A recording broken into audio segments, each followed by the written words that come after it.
Bueno, buenas tardes a todos. Encantada de recibiros un nuevo lunes en la factoría para compartir, ¿no? Como ya estamos haciendo cada primer día de la semana, pues mucha más formación y muchas más experiencias y conocimiento. Esta tarde vuelvo a tener el gusto de moderar el webinar de hoy y bueno, todo el equipo estamos encantados de teneros por aquí un lunes más y por supuesto de tener a tres grandes acompañantes que tengo hoy por aquí como ponentes y que bueno, como cada lunes ellos son los que están haciendo de este proyecto una gran labor y también una fuente de conocimiento, yo creo que más allá de lo que al principio podríamos imaginar, porque para nosotros es una suerte que entre esa gran cantidad de información que sabemos que está por ahí escondida en tantas cabecitas, ¿no? Podamos rebuscar y bueno, sabemos que es información que está súper trabajada, que está recogida después de muchas búsquedas, de muchos estudios, ¿no? Llevados a cabo por muchos equipos de profesionales que componemos esta profesión y también muchas otras. Pues eso, como os digo, es un lujo poder con vuestra ayuda encontrar toda esa información y dejarla a la vista y al alcance de todos para que esté accesible sin barreras. Y bueno, por nuestra parte es una forma de apoyar o poner nuestro granito de arena a ir formando equipos, ¿no? Entre todos los compañeros y así seguir creciendo y aprendiendo pues día a día. Y también por propia experiencia, pues en otros campos, ¿no? Prepararnos oposiciones o considero que es mucho más fácil, ¿no? Si en vez de tener que coger papeles y tener que estar haciendo revisiones, puedes escuchar como compañeros te lo explican y te dan detalles que seguro que ya se nos quedan y no se olvidan, pues mejor que mejor. Y bueno, últimamente también me doy cuenta, ¿no? Hablando con muchos de nuestros ponentes, que estamos de acuerdo, la gran mayoría, en que si algo está claro en esta profesión es que no para y te espera, sino que sigue creciendo y eres tú el que o te puedes relajar y te vas quedando atrás o puedes elegir siempre pues seguir creciendo con ella. Y yo creo que todos los que estamos aquí ya hemos decidido, ¿no? Decidimos crecer con nuestra especialidad, que como muchas otras, pues sabemos que está continuamente en cambio, ya sea que hay nuevos tratamientos, nuevas clínicas, protocolos, etcétera. Y para nosotros es un placer, pues eso, colaborar en intentar alcanzar ese objetivo de mantenernos todos juntos al día. Y bueno, pues nada, intentaremos seguir reuniendo todo ese conocimiento y que lo tengamos disponible para que cada uno cuando lo necesitemos ahí lo tengamos. Y así que, como ya os he dicho algún día, tanto asistentes como por supuesto a nuestros ponentes, enhorabuena por no seguir ninguno el camino fácil, que sería no ponernos en marcha y siempre decidir seguir creciendo y pues también gracias infinitas por hacer que con esto no sea solo realidad para nosotros mismos, sino para todos los demás. Y bueno, ha llegado la hora de presentaros a los que son nuestros protagonistas de la tarde de hoy. Y en primer lugar, nuestra primera ponente de esta tarde es Danae Anguita Domingo. Ella es zaragozana y actualmente residente de segundo año en el Hospital Vall d'Hebron. Y ella pues se siente enamorada de la profesión y de todo el potencial que alberga la farmacia hospitalaria. Ella se siente muy afortunada de poder formar parte de un servicio tan humano y tan generoso como ella considera el Hospital Vall d'Hebron de Barcelona. Y bueno, qué bonitas palabras, Danae, para tu servicio, que seguro están orgullosos y te acompañan hoy y siempre. Y bueno, en un futuro también le encantaría poder dedicarse a la docencia. Así que bueno, esto yo creo que para ti es una pequeña prueba de lo que tú vales transmitiendo y de lo mucho que vas a aportar y de lo que vas a formar en un futuro y además espero y estoy segura de que lo conseguirás. Así que bueno, muchas gracias Danae por acompañarnos esta tarde. Ella nos va a hablar del papel del farmacéutico hospitalario en la nutrición parenteral cetogénica y cuando quieras Danae puedes empezar.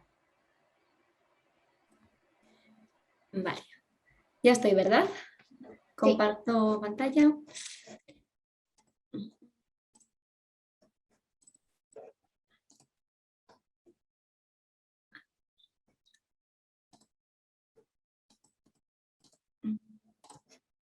Vale, ya se ve, ¿verdad? Vale, en primer lugar, bueno, muchas gracias Alejandra por la presentación y a todo el equipo de la factoría por hacer posible que estemos aquí. Y bueno, voy a empezar con mi sesión. Como ha dicho Alejandra, voy a hablar un poco del papel tan importante que tiene el farmacéutico a la hora de diseñar y seguir la nutrición parenteral cetogénica, que es algo bastante inusual y en el cual tenemos un gran papel. Bueno, primero voy a empezar diciendo que la dieta parenteral cetogénica tiene dos indicaciones como primera línea, que serían el déficit de piruvato-quinasa y el déficit del transportador GLUT. Pero yo, para la nutrición parenteral cetogénica, me voy a centrar en su poder como antiepiléptico, ya que, bueno, como sabemos, en general la epilepsia se trata con antiepilépticos orales, pero hay entre un 20 y 30% de niños que son refractarios a ellos. Y de esta refractariedad hay hasta un 15% que entran en un estado súper refractario, que consiste en una emergencia sanitaria, ya que la mayoría pueden hasta llegar a morir o tener resultados funcionales muy deficientes. Con lo cual, bueno, es prioritario en buscar otras alternativas a los tratamientos convencionales. Y de ahí surge la dieta parenteral, bueno, en general la dieta cetogénica y en algunos casos de niños que no toleren la vía oral, se usa la dieta parenteral cetogénica. Vale, en este contexto esto es un poco, que nos queda igual un poco lejos la bioquímica, pero para hacer un breve recordatorio, los cuerpos cetónicos son unos compuestos que se generan en las mitocondrias hepáticas para que los puedan utilizar los tejidos extrahepáticos. En esta vía metabólica tiene un papel fundamental la carnitina, que la menciono aquí porque luego formará parte también del tratamiento, que es la que se encarga de llevar a nuestros ácidos grasos de la matriz del citoplasma a la mitocondria, para que ella pueda entrar en la mitocondria y generar esos cuerpos cetónicos. Pero ello pasa por los ácidos grasos van a una lipólisis, hacen la beta-oxidación y este acetil-CoA es el que se usa para los cuerpos cetónicos. Mencionar también que también es posible conseguir este acetil-CoA a través de los aminoácidos cetogénicos, pero que en general en situaciones fisiológicas se saca de esta lipólisis de ácidos grasos, ¿no? Por ejemplo, cuando tenemos una situación de ayuno o de falta de energía. Entonces, aquí se trata de forzar en nuestro cuerpo esta síntesis de cuerpos cetónicos. Realmente, el mecanismo de acción o la base científica por la cual este tipo de dieta puede hacer que mejore el estado epiléptico refractario no está del todo bien dilucidada. Sí que se piensa que crear este escenario de cetosis sí que puede ayudar a controlar esta disfunción neuronal que tenemos cuando tenemos crisis epilépticas muy repetidas. Y en cualquier caso, pues también nos ayudaría a nutrir el cerebro y por tanto pues todas sus membranas celulares y lipídicas, aunque ya digo que no está 100% dilucidado. Aunque aquí en este dibujo vemos más o menos cuál sería la composición en porcentajes de una dieta cetogénica, decir que a la hora de diseñar o prescribir una dieta cetogénica, vamos a hablar más de este ratio que tenemos aquí. Siendo, lo que intentamos hacer un cálculo es de los gramos de grasa que vamos a tener por cada gramo de proteína más hidrato de carbono. ¿Vale? En general, sí que son estos ratios, pero bueno, para que sepamos de qué hablamos cuando decimos 3:1 o 4:1. ¿Cuál es nuestro objetivo? Pues bueno, va a depender un poco del tipo de paciente, de la edad y del riesgo-beneficio. Vale, esta diapositiva, bueno, ahora vienen como las 3 diapositivas más importantes a la hora de plantear una dieta cetogénica. Es primero, ¿qué queremos conseguir? Nos interesa la cetosis, una cetosis elevada de forma mantenida a lo largo de todo el tratamiento. Y bueno, iremos calculando por una parte nuestros cuerpos cetónicos en sangre y en orina, y entonces en función de la cetonuria que tengamos, las crisis epilépticas o los efectos secundarios derivados de esta nutrición parenteral, pues iremos subiendo el ratio o bajando el ratio, ¿no? Si tenemos muchos efectos secundarios, pues habrá que bajar el ratio y no podremos tener tanto cuerpo cetónico. Si por el contrario vemos que apenas tenemos cuerpos cetónicos en orina y que las crisis no disminuyen, pues igual hay que plantearse subir un poquito. Antes de empezar una dieta cetogénica, aquí voy a hablar sobre todo de las parenterales, pero también valdría para la enteral. Es súper importante, primero, mirar qué contraindicaciones tiene la dieta cetogénica, ya que hay déficits metabólicos que ya hacen imposible su prescripción, y luego hacer un buen estudio antropométrico y metabólico del paciente. Y aquí es donde entramos nosotros, porque además de ser uno de los profesionales más implicados en la nutrición parenteral dentro del hospital, dentro de los equipos médicos, también aquí es muy importante calcular no solamente cuánto hidrato me aporta la dieta, sino cuánto hidrato me aportan los fármacos. Y aquí es donde digo que tenemos muchísimo papel también, porque tenemos que hacer una revisión de todo el tratamiento que toma el paciente para ver si podemos reducir al máximo los hidratos de carbono. Y en caso de no poder, tener en cuenta en el cómputo global de nuestra nutrición parenteral que también hay parte de hidratos que vienen de esta parte. ¿Vale? Entonces, una vez consideramos que nuestro paciente es apto, pues se inicia la dieta parenteral. Aquí, esto es un resumen de este artículo que os pongo aquí arriba, que os lo recomiendo muchísimo.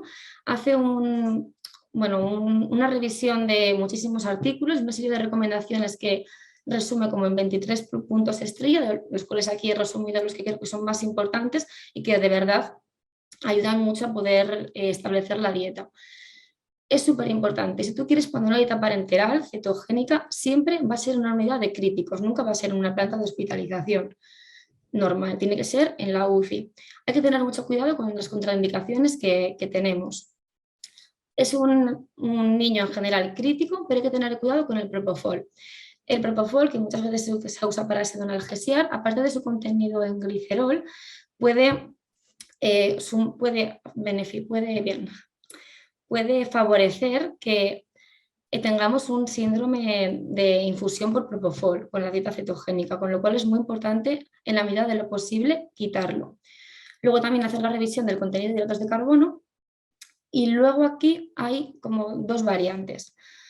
Una más clásica, que ahora ya está más desterrada, que es iniciar hasta con periodo de ayuno con ratios cetogénicos altos desde el primer día, y la más conservadora, la que está más consensuada en la práctica clínica, es hacer un inicio progresivo de manera que podamos ir mirando día a día cuáles son nuestros niveles de ácido cetónico, cuáles son los efectos secundarios que tenemos, porque no son pocos, y cómo estamos en las glucemias.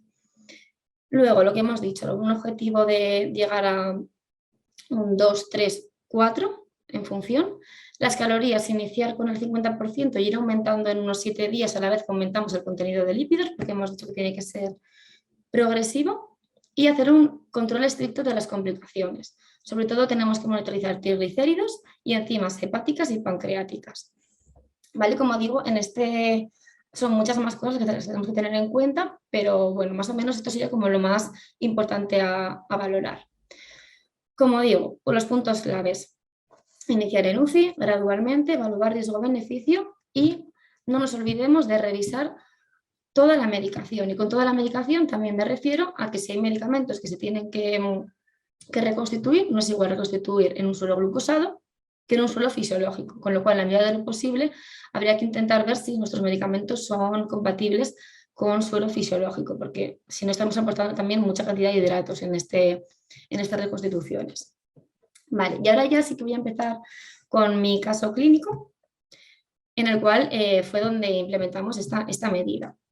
Aquí tenemos, un niño que vino en marzo de este año de Gambia, después de estar un año en Gambia, y a lo largo de 2-3 días, de repente, empezaron a hacer unas crisis tónico-clónicas súper importantes que requirieron de ingreso en nuestra UCI, previo paso por el hospital de Mataró. En una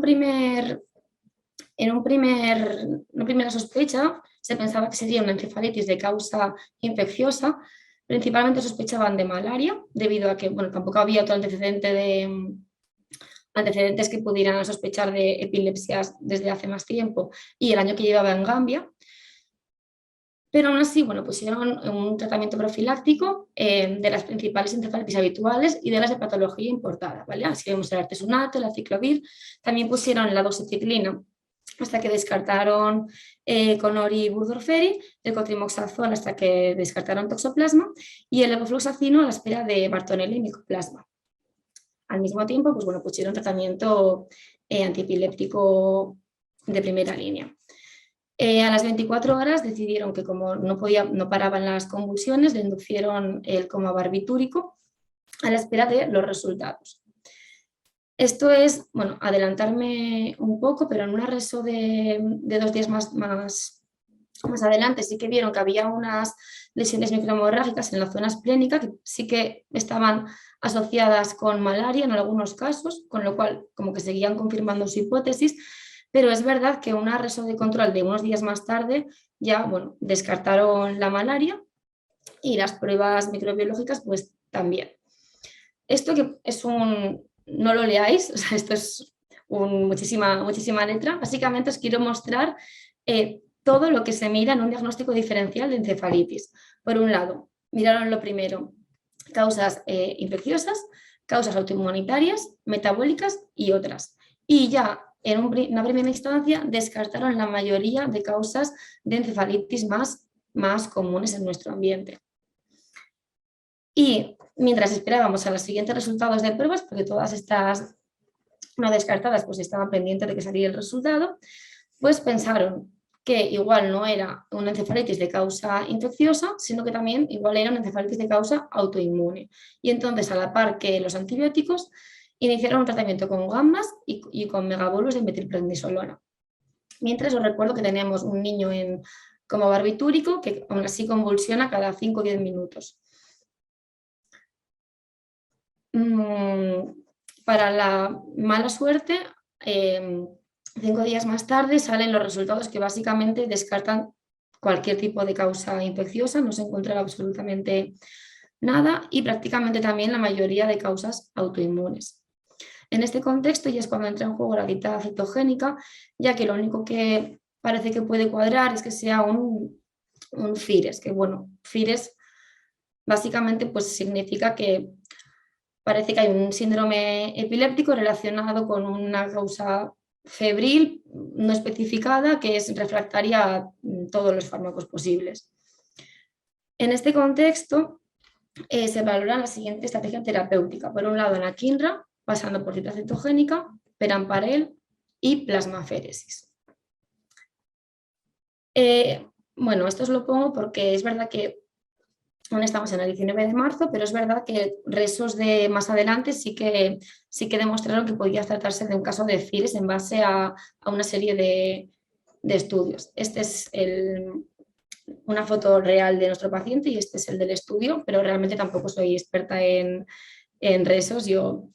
Es lo que me dijeron los médicos, que se basaron en este estudio para pensar que era FIRES. Empezamos con el anakinra, sí que bueno, hubo una parte de empeoramiento por función hepática, aunque luego lo reintroducieron, y aquí ya empiezan a pensar en la dieta cetogénica. Entonces, lo primero que hacen es añadir la carnitina, que es el que hemos dicho que es nuestro taxi que nos lleva los ácidos grasos del citoplasma en la mitocondria para poder entrar, y empiezan a plantearse que hay que hacer dieta cetogénica. Empezamos con una dieta enteral de Ketocal 4.1, que bueno, esta es una dieta que está comercializada, que seguro que os suena, y hacemos la recomendación de parar el propofol por el contenido de la emulsión lipídica y por el riesgo de síndrome de infusión. Estamos unos días con dieta enteral hasta que bueno, una paresia, gastroparesia y el ritmo de las convulsiones nos hacen decidirnos por una dieta parenteral cetogénica, aunque es verdad que teníamos muy poca experiencia y empezamos de una manera muy conservadora por los riesgos que tiene hacer algo tan nuevo. Entonces, bueno, empezamos pues calculando, controlando las glicemias, las cetonemias, nos marcamos una serie de objetivos y esto es el resumen de lo que pasó. Bueno, como os digo, empezamos directamente con 1-1, súper ultra progresivo, hasta llegar en 3-4 días al 2-1, 3-1. Desgraciadamente, como vemos, aquí tenemos nuestras cetonemias, que nuestro objetivo es llegar a 3-4 de forma mantenida, y aquí nuestros ratios. Al principio sí que estábamos contentos porque vemos que en un margen de una semana sí que llegamos a una cetonemia de 4,8, casi 5, luego 4, que ya iba bien, pero no sabemos por qué en 5 días se perdió totalmente sin dejar de dar dieta parenteral cetogénica y eliminando al máximo los hidratos de carbono, perdimos totalmente las cetonemias, no se mantuvieron y no había manera de que el paciente mejorara. Esto es lo mismo, más que en un gráfico. Esto sería ahí sería un poquito mal. Esto sería esta franja a la que tendríamos que llegar, que en primera instancia llegamos y enseguida se nos va.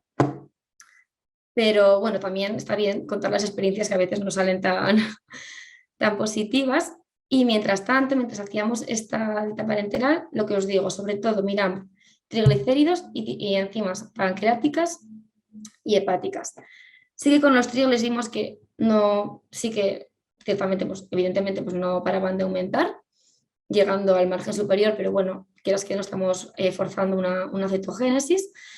Y fue curioso que justo con la bilirrubina y las enzimas hepáticas sí que hubo un pico el mismo día de empezar la enteral y luego disminuyeron. Justo coinciden todas el pico con el día que se empezó, pero luego es verdad que se normalizaron y no hubo ningún tipo de problema. Ahora voy a ir a la parte de qué revisión de los medicamentos hicimos. Como hemos dicho, el tercer paso fue valorar el perampanel. El perampanel, en un primer lugar, lo estábamos dando como solución oral, porque bueno, también es más fácil en un niño crítico, la solución oral, y haciendo una revisión vimos que era mucho mejor, contenía muchos menos glúcidos, darlo en forma de comprimidos. A la par también dimos piridoxina, porque bueno, ya sin saber si era FIRES o no, también vimos que podía ser una pilosa de piridoxina y lo añadimos al tratamiento. Y luego también hicimos varias sesiones de plasmaféresis pensando que podría ser una encefalitis de Rasmussen. Aquí lo interesante es que para hacer la plasmaféresis había que hacer una reposición con inmunoglobulinas específicas y sí que hicimos la revisión de qué inmunos contenían menor cantidad de hidratos de carbono, encontrando que Privigen tenía proteína en lugar de sorbitol o maltosa, con lo cual era la más adecuada para nuestro paciente y fue la que dimos. Y aquí os hago un resumen de otras intervenciones que hicimos en nuestro paciente. Por un lado, la nidulafungina, vimos que en general nosotros la damos con suero glucosado y vimos que también era estable con suero fisiológico, con lo cual lo cambiamos. En el estiripentol, que también se lo dimos más adelante, consultamos con la farmacéutica y la cantidad de almidón que tenían las diferentes formas y vimos que en sobres era mucho peor y lo dimos en cápsulas y de las cápsulas elegimos las de 500 porque vimos que dar una de 500 tenía menor contenido de almidón que dar dos de 250. Y algo parecido pasó con el Usochol, que en general nosotros lo dábamos como suspensión oral, pero bueno, nuestra fórmula, al menos la que tenemos, la que hacemos en un hospital, la hacemos con glicerol y jarabe simple. No sé si habrá otras que sean más óptimas para este paciente, pero los comprimidos nos daban bastante mayor margen de tener menos hidratos de carbono. Entonces, estos fueron los cambios que hicimos y en los cuales pues, participamos con el equipo médico para cambiarlos. Y bueno, realmente al final el paciente murió y en la biopsia tampoco se supo lo que había pasado ni qué causa podía ser. Pero bueno, a pesar de todo, para mí fue una muy buena experiencia porque por una parte, aparte de aprender muchísimo sobre parenteral cetogénica, realmente la implicación con el equipo médico fue muy grande porque quieras que no, revisas toda la medicación y revisas todas las parenterales, revisas, bueno, el seguimiento del paciente y sí que me gustaría que nos quedaran estas ideas claves, que parenteral solamente en paciente crítico, muy supervisado, sobre todo enzimas hepáticas pancreáticas y la bilirrubina, tener en cuenta cuáles son nuestros objetivos y qué ratios queremos manejar y sobre todo revisar toda la medicación, incluidos los diluyentes. Y ya está, es lo que quería decir. No sé de tiempo que me he ido, pero ya está.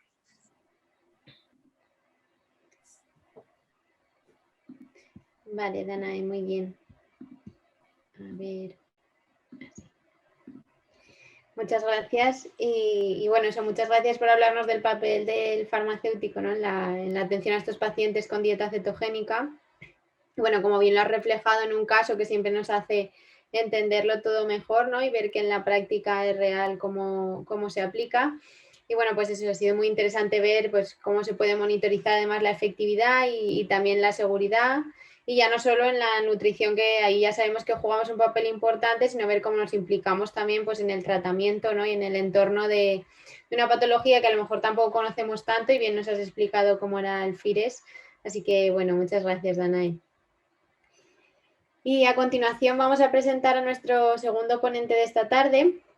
Él es Tomás Palanques Pastor y él es farmacéutico residente de cuarto año en el Hospital La Fe de Valencia, y su filosofía de vida, como él bien nos dice, es aprender día a día, disfrutando del trabajo que realiza, y esto hace que cada rotación se convierta para él en una nueva aventura por explorar.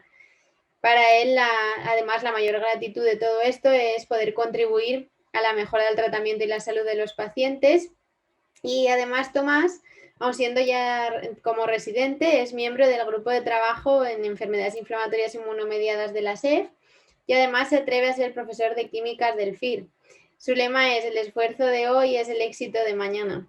Muchas gracias, Tomás, por tu esfuerzo, y además enhorabuena por tu constancia, que bueno, los que te conocemos y te tenemos cerca sabemos lo mucho que vales, y estoy segura que a este ritmo además alcanzarás tus metas y llegarás muy lejos. Y gracias también, Tomás, por querer acompañarnos de nuevo esta tarde. Él ya nos acompañó y os animo también a ver su anterior ponencia en la factoría sobre vancomicina en neumonía por SARM. Y él hoy nos va a hablar del estudio Covilma, muy interesante, así que bueno, Tomás, cuando quieras es tu turno. Muchas gracias, Alejandra.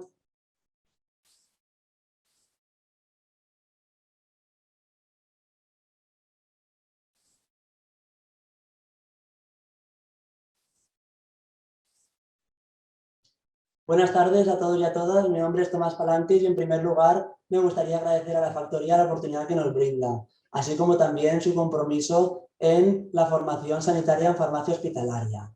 Hoy voy a hablar sobre el estudio Covilma para evaluar el impacto que ha tenido la COVID-19 en los pacientes con leucemia mieloide aguda.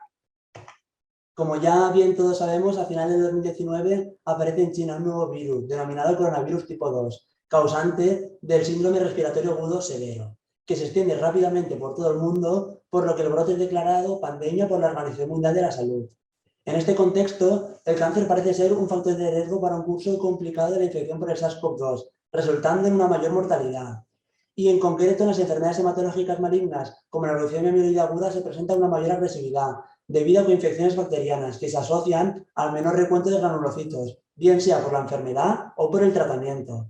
Además, aparecen factores de riesgo sobreañadidos, como podría ser la toxicidad cardíaca secundaria al empleo de las antraciclinas.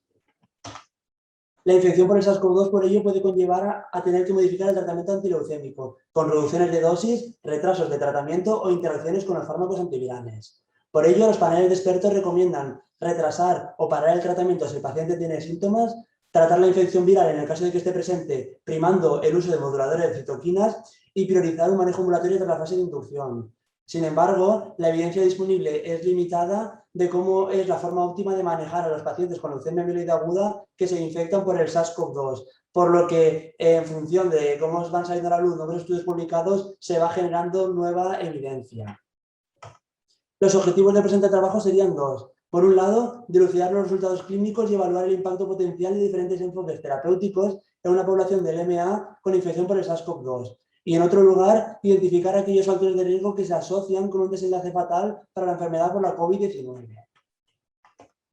En cuanto a materiales y métodos, por lo que respecta a los pacientes y el diseño, se incluyeron pacientes con una edad igual o superior a 16 años, con leucemia mieloide aguda y SARS-CoV-2, que fue diagnosticada por detección del DNA viral mediante reacción en cadena de la polimerasa o detección de inmunoglobulina M o inmunoglobulina G frente a la proteína S de la espícula o N de la nucleocápside. Se trata de un estudio prospectivo, observacional y multicéntrico, que fue aprobado por el Comité de Ética de Investigaciones con Medicamentos del Hospital Universitario y Politécnico La Fe de Valencia. En cuanto a la recopilación de datos, se estudió la edad y el género, el riesgo citogenético y las comorbilidades, en cuanto a las características basales de los pacientes, el estado de la LMA, el número de líneas y tratamiento y la modificación de la terapia, por lo que respecta al estado del tratamiento de la LMA, los signos y síntomas, la gravedad de los parámetros analíticos, por lo que atañe a las características de la infección. Y por último, el tratamiento específico, el requerimiento de UCI y el curso de la infección en relación al manejo del resultado de la COVID-19. Los resultados se expresaron como media de desviación estándar para aquellas variables continuas con distribución normal y como mediana y rango intercuartílico para las variables continuas con distribución no normal. Por otro lado, las variables categóricas fueron expresadas como valor absoluto y porcentual. En relación al análisis estadístico, las comparaciones entre la respuesta a la infección por el SARS-CoV-2 y las variables clínicas se efectuaron por medio de una regresión logística, expresando los resultados mediante un odds ratio asociado a su intervalo de confianza del 95%. En cuanto al calendario del plan de trabajo, la recogida de datos coincidió con la primera ola pandémica, entre los meses de marzo y mayo del 2020. El tratamiento de los mismos se realizó entre junio y diciembre del 2020 y la redacción del trabajo entre enero y junio del 2021. Vamos a pasar ahora a valorar y evaluar los principales resultados obtenidos. Se incluyeron un total de 108 pacientes procedentes de 52 centros hospitalarios, 51 nacionales y 1 polaco. En cuanto a las características basales de los pacientes, la mediana de edad fue de 70 años, una población bastante envejecida. En cuanto a la distribución por género, se observó una ligera predominancia en cuanto al género masculino, en el 56,5%. El principal riesgo citogenético fue intermedio en el 41,7% y las comorbilidades más reportadas fueron la hipertensión arterial en el 38,9%, seguido de la enfermedad cardíaca en el 17,6%. En cuanto al estado y al tratamiento de la LMA, presentaron enfermedad activa el 51,9% de los participantes, seguido de remisión completa en el 37% y de remisión parcial en el 4,6%, y habiendo recibido el 69,4% de los pacientes una línea previa de tratamiento. En el momento del diagnóstico del SARS-CoV-2 se encontraban en tratamiento frente a la leucemia mieloide aguda el 70,4%, motivado por el porcentaje importante de pacientes con enfermedad activa, siendo las principales terapias la de inducción en el 24,1%, seguido de la de consolidación en el 15,7%, y no siendo necesario modificar la terapia antileucémica en el momento del diagnóstico de la infección viral en el 38,9% de los pacientes. Pasando a las características de la infección por el SARS-CoV-2, hasta un total de 96,3 pacientes de los pacientes presentaron signos y síntomas compatibles con la COVID-19, destacando la fiebre en el 75%, seguido de la neumonía en el 70,4%, la tos en el 63% y la disnea en el 51,9%. En relación a la gravedad, el curso fue severo en el 38,9%, seguido de moderado en el 22,2% y leve en el 10,2% de los pacientes. Además, se evaluaron los principales parámetros analíticos que tuvieron una correlación con el pronóstico de la enfermedad, destacando que los neutrófilos encontraban su recuento dentro del intervalo de referencia. Sin embargo, la interleuquina 6, su concentración fue de 118 picogramos mililitro, la ferritina de 4.296 nanogramos mililitro y la mediana de dímeros D de 2.754 nanogramos mililitro. Estos tres últimos parámetros, su concentración obtenida superaba el límite superior del intervalo de referencia. Además, las enzimas hepáticas se encontraban alteradas en el 24% de los pacientes. En relación al manejo y al resultado de la COVID-19, un 82,4% de los pacientes recibieron tratamiento frente a la COVID-19, destacando en función de la evidencia disponible y generada en la primera ola pandémica de la cloroquina y hidroxicloroquina en el 80,6%, seguido de lopinavir ritonavir en el 50%, corticoides en el 37%, acitromicina 34,3% y tocilizumab 14,8%. En relación al requerimiento de la UCI, no fue necesario en el 43,5% de los pacientes. Sin embargo, como podemos observar, en un porcentaje similar sí que se requirieron cuidados intensivos. Sin embargo, derivado de la alta presión hospitalaria y motivado por el colapso de las UCIs, en un 26,9% de los pacientes fue rechazado, admitiéndose finalmente el 13,9%. Y por último, en relación al curso de la infección por el SARS-CoV-2, la media de tiempo hasta la negativización de la PCR fue de 22 días y el tiempo medio de hospitalización de 14. Y en relación a la resolución del SARS-CoV-2, se superó la infección en el 45,4% de los pacientes. Sin embargo, un 43,5% de los pacientes acabó falleciendo. Esta incidencia de mortalidad es muy elevada, lo que son resultados poco esperanzadores. Y por último, en el 4,6% de los pacientes el ADN viral todavía se detectaba al final del periodo de estudio. A continuación, lo que se realizó fue un estudio de los factores de riesgo que se relacionan con un desenlace fatal, mediante análisis multivariante, correlacionando la mortalidad con las características de la LMA. En primer lugar, en cuanto a la edad, se estratificó en función de igual o inferior a 60 años o mayor a 60 años. Y en este estrato observamos un odds ratio de 4,4. ¿Eso qué significa? Que la probabilidad de evento entendida como muerte era 4,4 veces superior en relación a aquellos con pacientes de edad igual o inferior a 60 años. También motivado por la mayor número de comorbilidades por el paso del tiempo. En relación al género, pertenecer al género mujer se figuró como un factor protector, con un odds ratio de 0,4 y una probabilidad de evento 2,5 veces inferior. Y en relación al estado de la LMA, poseer una enfermedad activa, su ratio era de 4,1. Como es evidente, aquellos pacientes que tenían una enfermedad activa en el momento del estudio presentaron 4,1 veces de mayor probabilidad de desenlace fatal. A continuación se efectuó de nuevo un análisis multivariante, pero en este caso contrastando la mortalidad con las características del SARS-CoV-2, en el que podemos observar que aquellos pacientes con disnea presentaban una probabilidad de evento 5,8 veces superior. Curiosamente, aquellos pacientes con una enfermedad moderada presentaron un 8 ratio de 5 en relación a los pacientes con una enfermedad leve, y aquellos con la enfermedad severa presentaron una probabilidad de muerte 162,6 veces superior que aquellos que tenían un curso leve de la infección. En relación a las necesidades de UCI, tanto los pacientes rechazados como admitidos presentaron 8 ratios significativamente elevadas. En los pacientes rechazados fue 18,9 debido a que no tuvieron acceso a los soportes ventilatorios avanzados que necesitaban de los cuidados intensivos, y en los pacientes admitidos de 17,1 debido a la gravedad de la infección. En cuanto a los parámetros analíticos, se estratificó en función del recuento de neutrófilos, en aquellos pacientes que tienen un recuento inferior o igual o superior a 1000 células microlitro, y los pacientes con mayores recuentos en este estrato se observó un efecto protector, con un ratio de 0,3, es decir, una probabilidad de evento 3,3 veces inferior, debido a que la presencia de coinfecciones bacterianas era menos notoria. En relación a las enzimas hepáticas, también se figuró como un factor protector presentar una concentración en rango de normalidad, con una probabilidad de evento 5 veces superior, como nos indica el ratio de 0,2. Los pacientes con dímero D por encima de 500, es decir, por encima del límite superior del rango de referencia, presentaron también una probabilidad de evento de 5,7 veces superior. Y por último, salieron significativos los tratamientos de lopinavir, ritonavir y acitromicina con un ratio de 0,3. Es decir, aquellos pacientes que estaban en tratamiento con estos fármacos con propiedades teóricamente antivirales presentaban una probabilidad de evento 3,3 veces inferior. En cuanto a la discusión, los estudios publicados en las enfermedades hematológicas malignas mostraron una mediana de mortalidad del 34%. Sin embargo, la variabilidad era muy elevada. Y en la leucemia mieloide aguda, la mediana fue similar a nuestra cohorte, 43,6% versus 43,5%. Como hemos visto, la mayor edad del género masculino en la enfermedad activa se correlacionó con mayores tasas de mortalidad, y ello reprodujo lo que ya se había observado en la bibliografía previamente publicada.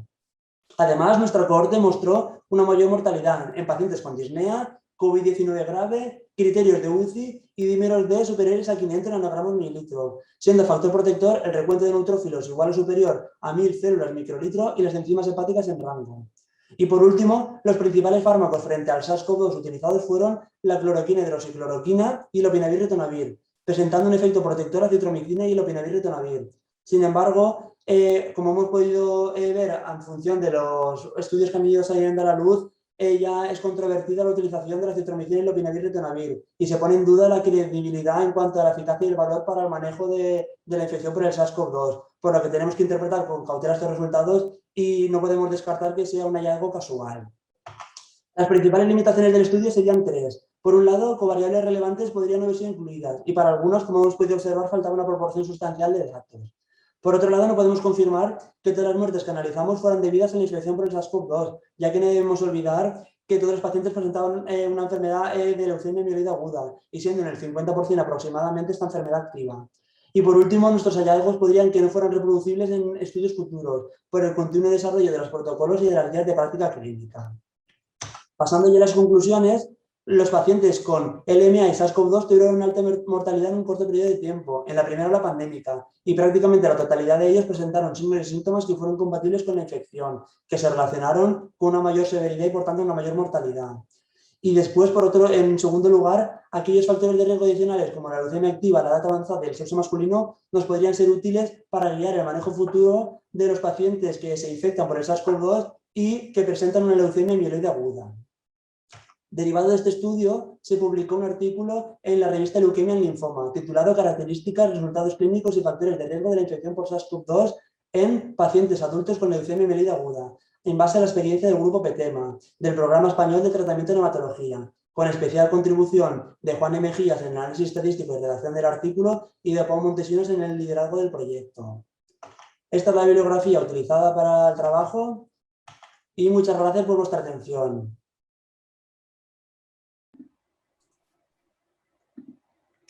Bueno, muchas gracias, Tomás, por compartir con nosotros los resultados de este estudio. sobre el efecto del COVID en pacientes con LMA, ya que como sabemos esta enfermedad pues ahora mismo está a la orden del día y cuanta más información podamos tener al respecto y más conocimiento saquemos en base a la poca experiencia que haya, nos ayudará a manejarla seguro y a tratar nuevos pacientes. Así que muchas gracias, Tomás.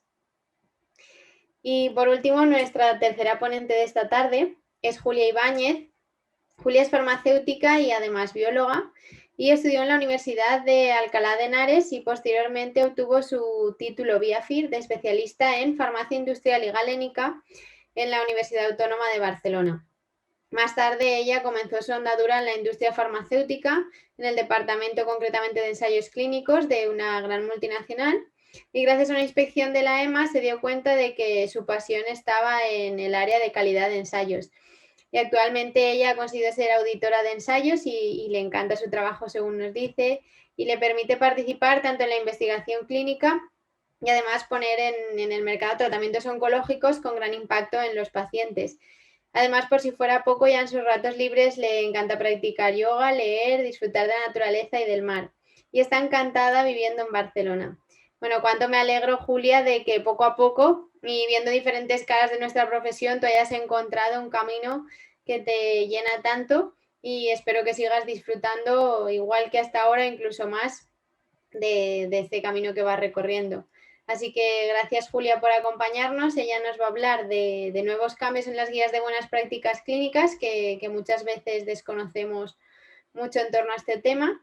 Y nada, cuando quieras puedes empezar. Vale, Alejandra. Bueno, como tú has dicho, muchas veces no es fácil encontrar el camino y más en la profesión farmacéutica, que a veces cuando sales de la facultad muchas veces no tienes mucha idea sobre posibles salidas en el mundo laboral. Así que, bueno, también quería dar las gracias a la factoría por darme la oportunidad de hacer una ponencia. Yo trabajo en la parte de industria, que bueno, la mayoría de vosotros sois de la parte hospitalaria. Esto es otra parte de nuestra profesión, bastante interesante bajo mi punto de vista, porque dentro de la industria hay muchísimos departamentos y muchas áreas donde el farmacéutico puede intervenir. Y bueno, yo trabajo como auditora de ensayos clínicos actualmente para Novartis y bueno, me puse en contacto con la factoría porque considero que es importante todo el tema de la formación en las normas de buenas prácticas clínicas. A lo largo de este año y el año que viene va a haber una nueva actualización bastante importante en las guías y por eso consideré que era necesario hacer una ponencia relacionada con este tema.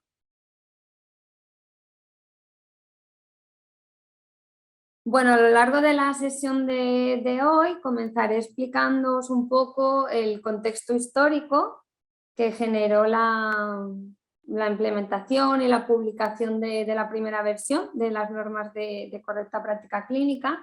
En inglés es la ICH6. Luego hablaré sobre los motivos que han generado esta última actualización, que será la tercera actualización de esta guía. Os hablaré también un poco, intentaré introducir unas pequeñas pinceladas sobre conceptos sobre todo de calidad que se recogerán en nuestra nueva guía de ensayos, como es el Quality by Design o calidad por diseño y el Risk-Based Monitoring o la monitorización basada en el riesgo. Y finalmente os acabaré un poco explicando las siguientes etapas de implementación de esta nueva guía. Como ya sabréis, o bueno, la gente que se dedica a ensayos clínicos es muy consciente de esta guía, porque es, digamos, como el tótem de las guías de ensayos clínicos. La primera versión de la ICH se publicó en 1996 y es la R1, la primera publicación. Desde entonces la complejidad de los ensayos clínicos ha ido en aumento porque, bueno, como muchos sabréis, ahora los ensayos se hacen en diferentes centros por todo el mundo a nivel global, son los que conocemos como ensayos clínicos multicéntricos, cada vez se recogen más datos de pacientes, ahora se han implementado todo el uso de sistemas electrónicos, el uso del CRF, el cuaderno de recogida de datos, pero en formato electrónico, todo el TMF también ahora es electrónico y bueno, pues están obteniendo un montón de datos de pacientes mediante estos sistemas informáticos y cada vez los ensayos clínicos son más complejos y los diseños cada vez son más complejos.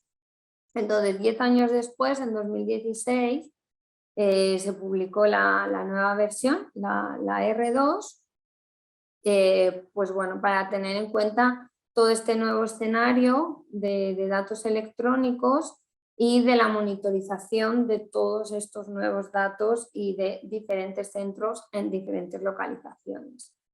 Hay que tener en cuenta que toda la nueva actualización de la guía había tardado 10 años en hacerse posible, a pesar de que los ensayos estaban cambiando constantemente. 10 años y ahora la nueva actualización ha surgido en menos de 3 años, porque surgió a finales de 2019.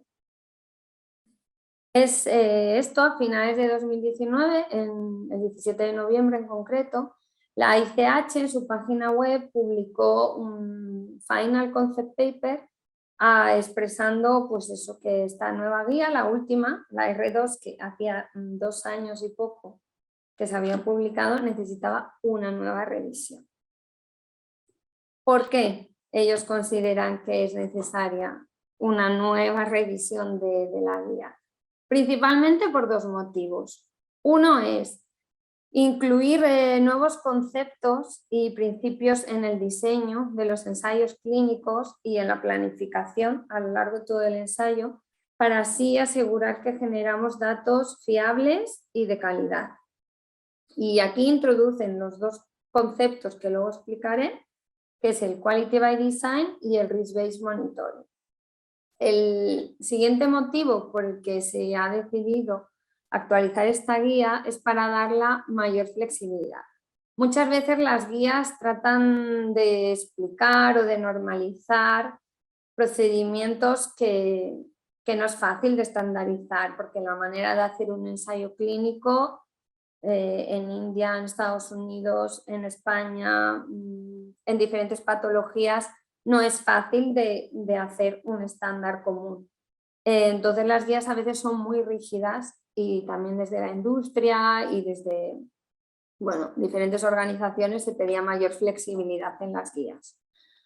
¿Para qué es necesaria esta mayor flexibilidad? Pues bueno, cada vez se hacen diseños más diversos. Por ejemplo, ahora la FDA ha lanzado varias guías con diseños de ensayos clínicos adaptativos y también porque cada vez los datos de los pacientes se obtienen de diferentes fuentes.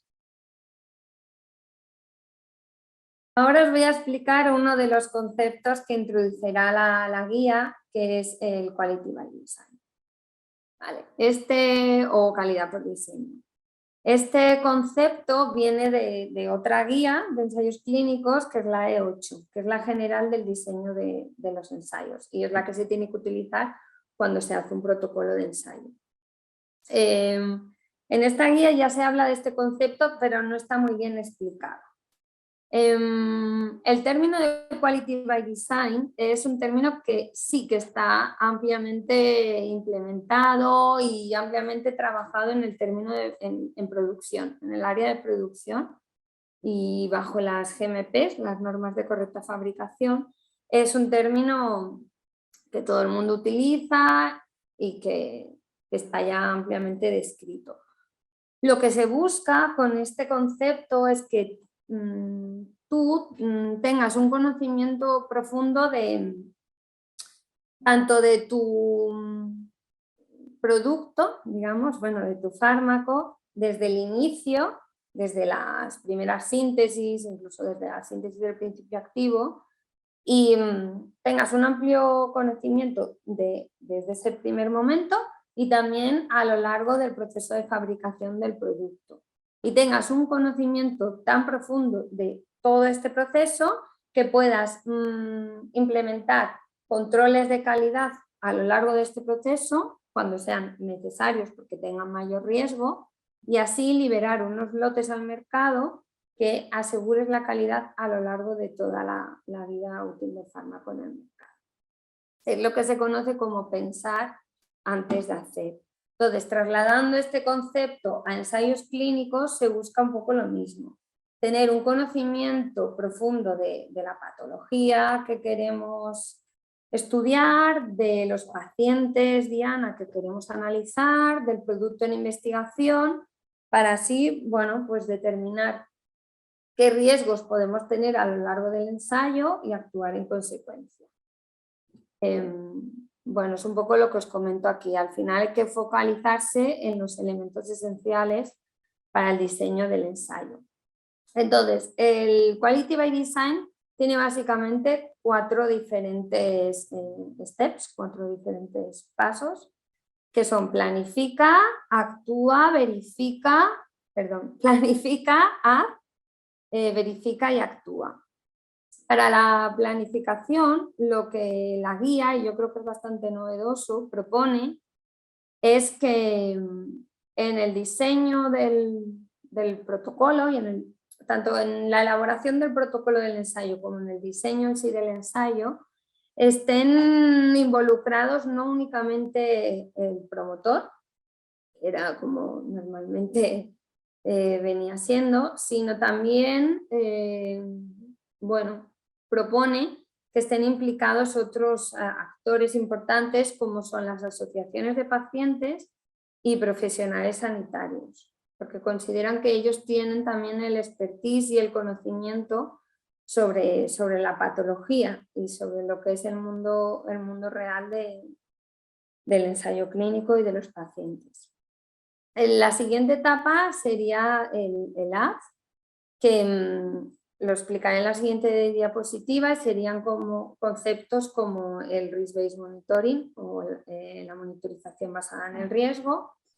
Luego sería la verificación, que sería mediante indicadores de calidad de que tu ensayo o tu proceso está funcionando según lo esperado, y son lo que se llaman las KPIs.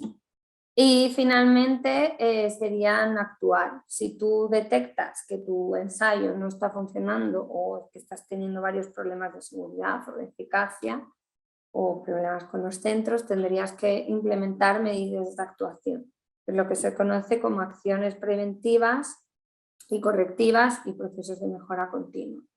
Al final, como veis, lo que se busca con el Quality by Design es crear un ciclo de retroalimentación positiva que al final genere una calidad del ensayo clínico. El siguiente concepto del que os quiero dar una pequeña pincelada, porque bueno, hay muchas publicaciones y es difícil tratar de resumirlo en poco tiempo, pero bueno, para que os suene, es el tema de la monitorización basada en el riesgo.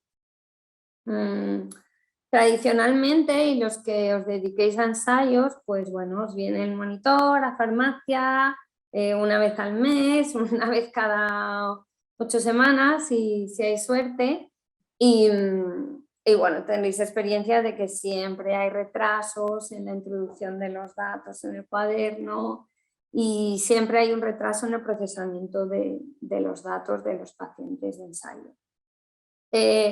Entonces, con esta estrategia de monitorización basada en el riesgo, lo que se busca es no depender tanto del trabajo del monitor cuando va al hospital, sino que se puedan establecer estrategias de otros tipos de monitorización y aún así tener controlado el ensayo. Estos son unos conceptos que comenzaron con varias guías de la FDA. Y luego también hay una organización sin ánimo de lucro que es el Transcelerate, que bueno, si no lo conocéis os animo a que cotilleéis en la página web de Transcelerate porque está muy interesante. Tienen muchas publicaciones sobre calidad de ensayos clínicos y muchos trainings sobre monitorización basada en el riesgo, sobre diseño de ensayos clínicos, que os pueden servir de ayuda, porque tienen un material muy bueno.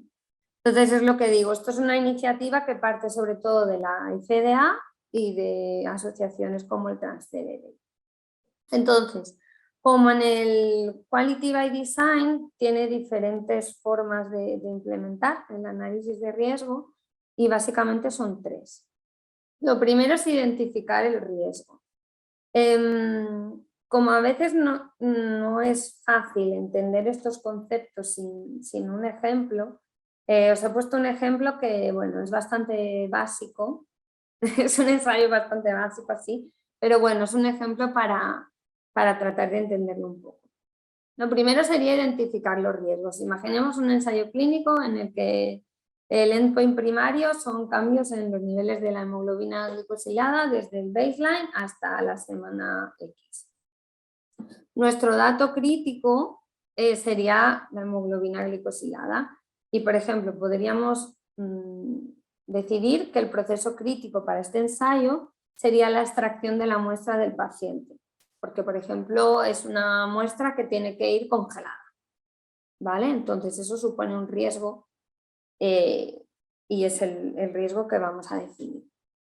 Una vez que hemos identificado el riesgo, lo categorizamos. Normalmente hay 3 categorías de riesgo: alto, medio y bajo. Por ejemplo, para el caso que os he explicado antes, pues un riesgo alto podría ser un centro o un hospital en el que el personal de enfermería pues no está formado para hacer la extracción de muestras y el envío internacional de muestras. Entonces no están formadas y eso puede ser un riesgo porque igual te envían las muestras descongeladas. Entonces, un centro que no tenga las enfermeras formadas lo categorizaríamos como un centro de alto riesgo. Y entonces lo último sería establecer estrategias de monitorización basadas en el riesgo. Pues para este centro que las enfermeras no están formadas y pueden enviar las muestras descongeladas, pues vamos a hacer el 100% de las visitas de monitorización en el hospital. Para otro centro que las enfermeras sí que estén formadas y sepan cómo enviar las muestras congeladas, pues igual la mitad de las visitas se hacen en el hospital y la mitad de las visitas de monitorización se pueden hacer con accesos remotos por parte del monitor al CRF, al cuaderno de recogida de datos. O incluso se pueden hacer extracciones de datos centrales para ver si este centro está cumpliendo o no. Entonces, ya esta estrategia de siempre de hacer el 100% de las visitas de monitorización y revisar el 100% de los datos fuentes de los pacientes, esta no es la estrategia. La estrategia es focalizar esfuerzos para lo que realmente es más importante y tiene más riesgo, para la seguridad del paciente sobre todo y también para la integridad de los datos. Bueno, y finalmente, pues explicaros un poco cuáles serán las siguientes etapas de implementación de la guía. Va a ser dentro de poco. A finales ya de este año, se prevé que para finales de noviembre de este año ya la nueva actualización, que será la R3, sustituirá a la R2. Y además habrá un anexo 1 que hablará sobre los estudios intervencionales tradicionales. Ya la otra guía también lo recogía y tampoco habrá grandes cambios en cuanto al anexo 1. Y sí que a lo largo del año que viene, durante la segunda ola, se quiere crear un anexo 2 para dar unas pautas o unas directivas sobre estudios no tradicionales. Se querrá un poco como explicar un poco los requisitos para hacer ensayos clínicos descentralizados, pragmáticos y aquellos donde se extraigan datos de pacientes del mundo real, no bajo un ensayo clínico. Y bueno, daros las gracias y espero que os haya parecido interesante. Es otro punto de vista bastante diferente de la práctica clínica habitual, pero bueno, creo que también bastante importante y bastante interesante todo el mundo de los ensayos clínicos. Y bueno, pues si tenéis alguna pregunta, ya está. Vale, Julia, muchas gracias.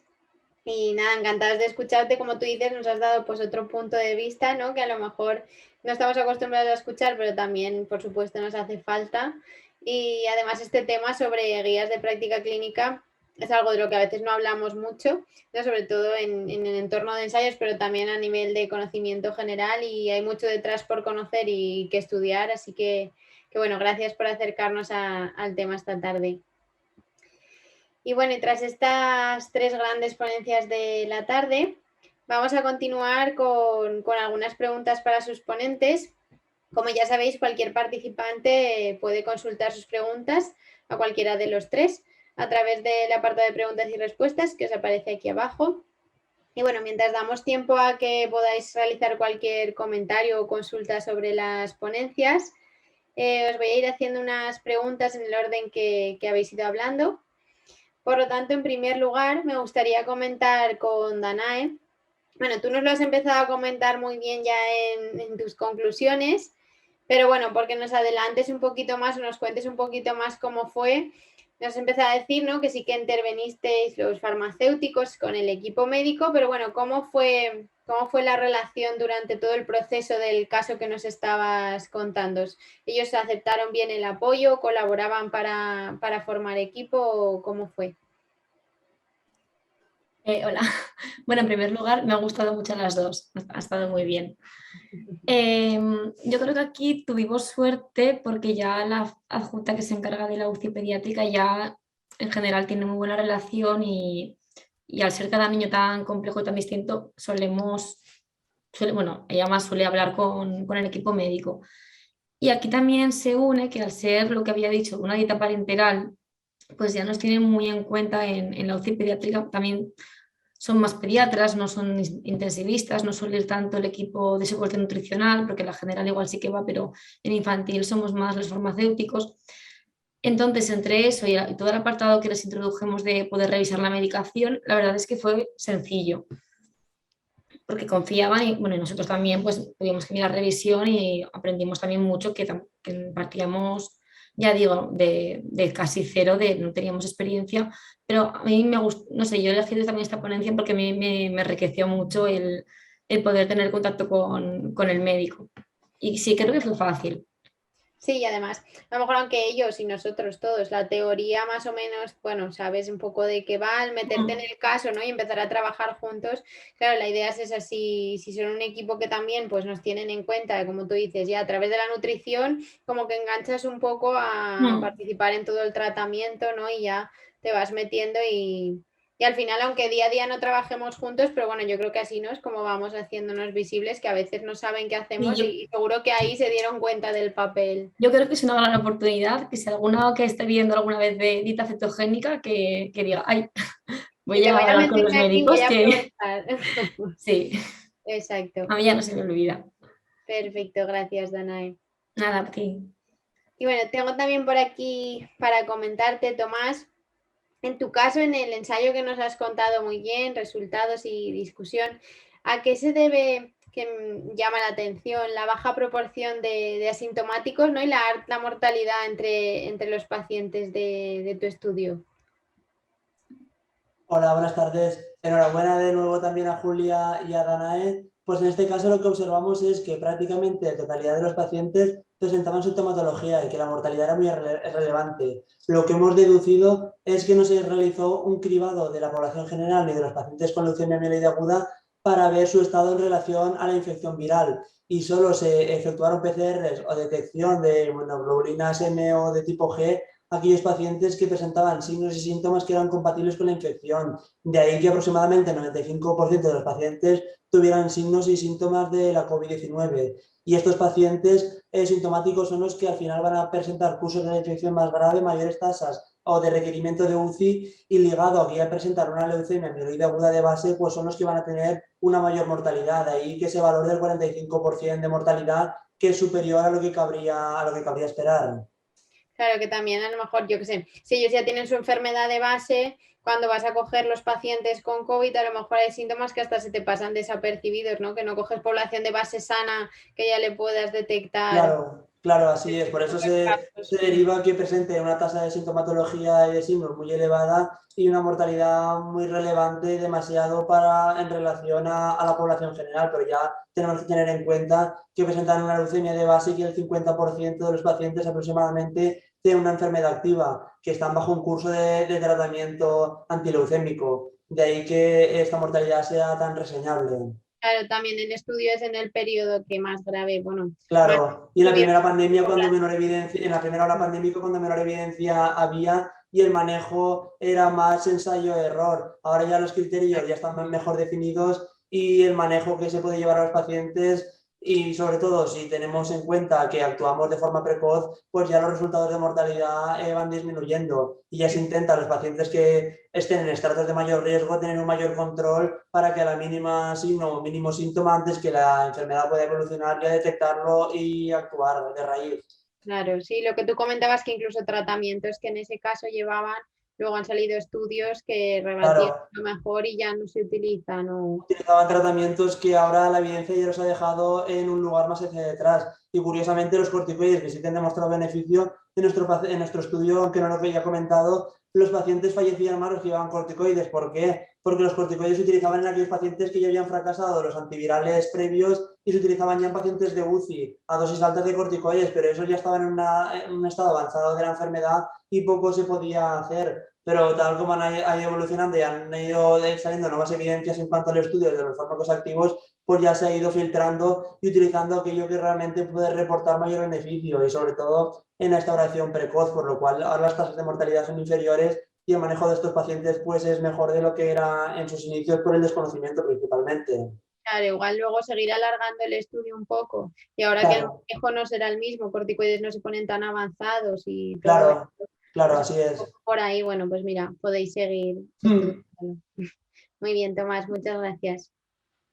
Y por último, te quería preguntar, Julia, en tu opinión, como bien nos has contado, ¿no? La importancia de estas guías de buenas prácticas.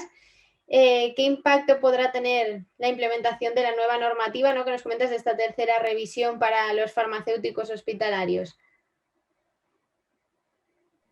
Bueno, enhorabuena al resto de los ponentes porque me ha parecido muy interesante vuestras ponencias y creo que evidencian la importancia del farmacéutico dentro del sistema sanitario, así que enhorabuena. Bueno, en cuanto a la nueva implementación, a la nueva actualización de las ICH, bueno, yo creo que, a ver, que todo el personal de farmacia involucrado en ensayos clínicos, que no es poco, porque, bueno, como comentaba anteriormente, yo cuando hago auditorías de hospitales siempre una parte es visitar farmacia y ahí ves bueno, el gran impacto que tiene la farmacia hospitalaria en el ensayo clínico. Son todos los encargados del manejo, gestión y control del fármaco en investigación, que es sumamente importante. Y entonces, bueno, lo primero que se van a tener que formar en toda esta nueva actualización, todo el personal, ya sabéis que es un requisito básico, el está formado en las normas de de buenas prácticas clínicas. Eso será obligatorio para poder participar en los ensayos de forma activa. Y lo otro creo que, bueno, lo he hablado un poco en la parte de Quality by Design y creo que es una oportunidad bastante buena que nos dan el hecho que desde, pues, bueno, que desde la ICH y desde otros organismos regulatorios se hable sobre la importancia de involucrar otros actores en el diseño y en la redacción del protocolo del ensayo clínico. Se habla de profesionales sanitarios. Creo que el farmacéutico hospitalario es una pieza clave y creo que podría aportar mucho en el diseño y en la redacción de un protocolo de ensayo. Y yo creo que incluso si nos revisamos lo que nos decías, ¿no? De ir viendo todos los pasos, seguro que muchos somos importantes y podríamos jugar un papel mayor, ¿no? Entonces yo creo que si nos ponemos al día lo que tú dices, que aparte de que es fundamental y sin eso no pasamos, pues nos servirá, ¿no? Para ir metiendo un poquito nuestro papel también en ese desarrollo del ensayo, en la hora de redactarlo, lo que tú nos comentas. Y bueno, yo la verdad es que creo que cuando rotamos en ensayos también que hacemos alguna prueba, hacemos un cursito sobre las guías de buenas prácticas, pues imagino que ahí lo van actualizando y que claro, crees que te lo sacas una vez y ya lo tienes, pero nada, esto No. hay que seguir continuamente formándose. Por Sí, eso, sí, muchas gracias Julia por contarnos tu experiencia. a vosotros. Y bueno, y con estas preguntas pues cerramos ya el webinar de la tarde de hoy. Como ya os he dicho, muchísimas gracias a los 3 ponentes por participar. Han sido tres charlas muy chulas y bueno, ha sido un placer moderaros y aprender con vosotros. Y también agradecer a los que nos habéis acompañado esta tarde, que espero que hayáis pasado un rato tan bueno como nosotros y que sigáis compartiendo experiencia y conocimiento en estos lunes de la factoría. Y para ello, como ya sabéis, pues deciros que no dudéis en contactar con nosotros para participar también como ponentes, que podéis hacerlo desde la página web o incluso desde WhatsApp. Y ya sabéis, este proyecto sois los protagonistas y el motivo real de que funcione. Y deciros también, bueno, que en 1 o 2 días estarán colgadas todas estas ponencias de hoy en la página web, lafactoría.com, y os invitamos a visitarla siempre que queráis y allí encontraréis estas charlas y mucho más contenido y poco a poco pues iremos colgando novedades y bueno, nos vemos aquí el lunes que viene y buenas tardes a todos y muchas gracias por haber estado esta tarde.